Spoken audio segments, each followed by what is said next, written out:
Je vais te parler de la récente déclaration de NBA Youngboy concernant sa relation avec Lil Durk. NBA Youngboy a exprimé son souhait de partager la scène avec Lil Durk et qu'il n'y a pas de conflit réel entre eux. Cette déclaration a été faite en réponse à une demande de Gilly Da King qui a suggéré que les deux artistes se produisent ensemble pour transmettre un message positif à la jeune génération et montrer que les querelles ne sont pas si graves. If you had to choose for your own lineup for your festival, what two people would you have as your headliners? It would be NBA Youngboy and Lil Durk. Mais qu'a exactement dit NBA Youngboy? Selon NBA Youngboy, il entretient une relation amicale avec Lil Durk et ils se parlent régulièrement. Dans une vidéo publiée sur Instagram, il a déclaré: OG, je parle à Durk tous les 2-3 soirs. Il me parle de ma musique, il est concentré sur atteindre $1 milliard en ce moment. OG, man, I talk to Durk like every 2-3 nights, man. He be trying to talk to me about my music, and he focused on $1 billion right now. You let them, hey, get him to let me out this house. I hit that stage for you. How you want me to come? Every chain on or just one chain?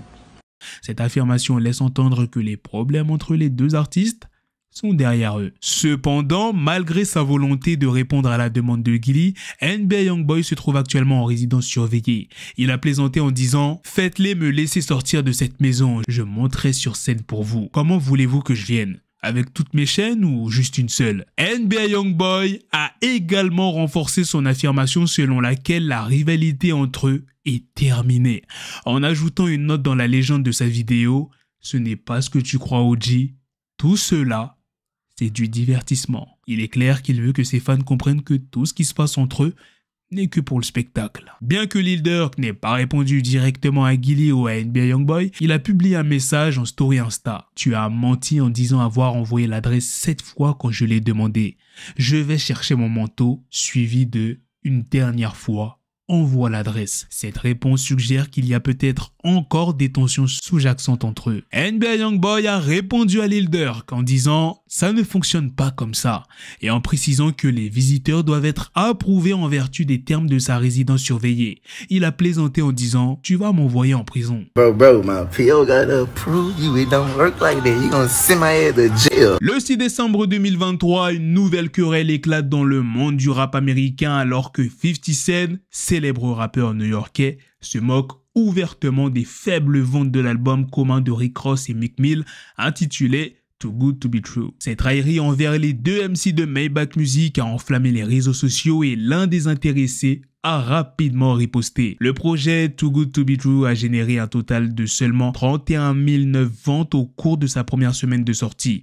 Bien que ce chiffre puisse être considéré comme honorable en France, il est en réalité assez décevant aux États-Unis où les attentes en matière de vente d'albums sont nettement plus élevées.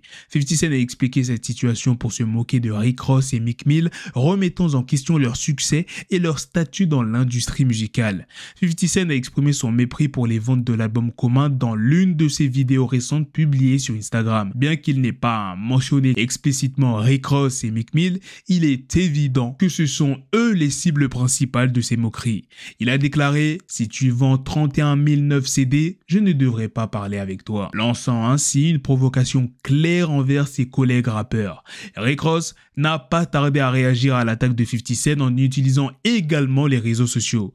Il a répondu avec assurance en affirmant qu'il était financièrement à l'aise et que les commentaires de 50 Cent sur les ventes de la première semaine ne le dérangeait pas. Il a souligné la différence de revenus entre lui et 50 Cent, affirmant qu'il continue à gagner de l'argent malgré les chiffres de vente décevantes. Meek Mill n'a pas encore réagi publiquement à l'attaque de 50 Cent. Il est possible que le rappeur soit actuellement concentré sur d'autres problèmes, notamment son conflit récent avec Trippie Redd, ce qui expliquerait son silence jusqu'à présent. Le 5 décembre 2023, une déclaration choquante de Fat Joe a secoué l'industrie de la musique hip-hop. Le rappeur vétéran a avoué avoir menti dans près de 95% de ses morceaux tout au long de sa carrière. Cette révélation controversée intervient dans le contexte de la défense de Young Thug, qui est actuellement confronté à la justice en raison des paroles de ses chansons pouvant être utilisées contre lui lors de son procès. Aux États-Unis, les paroles de morceaux peuvent être utilisées comme preuve lors de procès contre les artistes. Young Thug, dans le cadre de l'affaire concernant son label Young Stoner Life, se retrouve actuellement dans cette situation délicate. Le tribunal a affirmé que les paroles de 17 de ces morceaux constituaient des aveux de sa culpabilité. Cependant, l'avocat du rappeur d'Atlanta a contesté cette interprétation, arguant que cela violait sa liberté d'expression. Fat Joe partage cette préoccupation et exprime sa désapprobation quant à l'utilisation des paroles de chansons en tant que preuve lors de procès. Dans une interview accordée à CNN, Fat Joe a choqué en déclarant « Je rappe depuis 30 ans, j'ai menti dans près de 95% de mes chansons. Je suis honnête, j'écris comme je me sens ce jour-là. Je suis juste créatif. On ne pourrait pas construire une prison assez haute pour les paroles que j'ai dites dans des chansons qui sont toutes fausses. Ce qui est encore plus horrible, c'est que les procureurs savent que ces paroles ne sont pas réelles. Ils savent que c'est la créativité. Mais si cela les aide, ils s'en serviront pour mettre ces types en prison. Cette révélation met en lumière le caractère artistique et créatif des paroles de chansons qui ne doivent pas nécessairement être prises au pied de la lettre. Fat Joe souligne que les procureurs sont conscients de cette dimension créative, mais qu'ils peuvent néanmoins utiliser ces paroles pour incriminer les artistes, ce qui, selon lui, est problématique. Fat Joe exprime également son inquiétude quant à l'issue du procès de Young Thug, craignant que des innocents soient injustement condamnés. Il souligne l'importance de la justice et de l'équité dans de telles affaires, car elles peuvent avoir des répercussions dévastatrices sur les vies des artistes et de leurs familles. Il dit: nous, on organise une émission amusante à ce sujet, mais il y a en réalité 6 accusés à Atlanta qui pourraient passer le reste de leur vie en prison pour quelque chose qui n'est absolument pas vrai. C'est très grave, ça détruit des familles. Le 1er décembre 2023, Grand Theft Auto 6, également connu sous le nom de GTA 6, a fait l'objet d'une forte anticipation après la publication prématurée de sa toute première bande-annonce. Cette révélation a suscité à la fois l'enthousiasme et la déception parmi les joueurs. La grande question qui se pose concerne la disponibilité de GTA 6 sur PC lors de son lancement.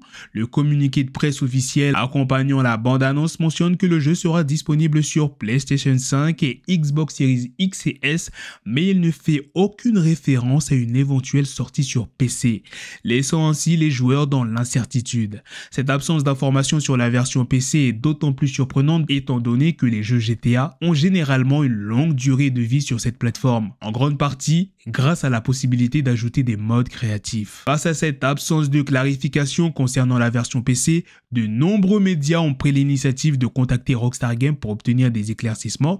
Les joueurs sont désormais dans l'attente de plus d'informations sur ce sujet crucial.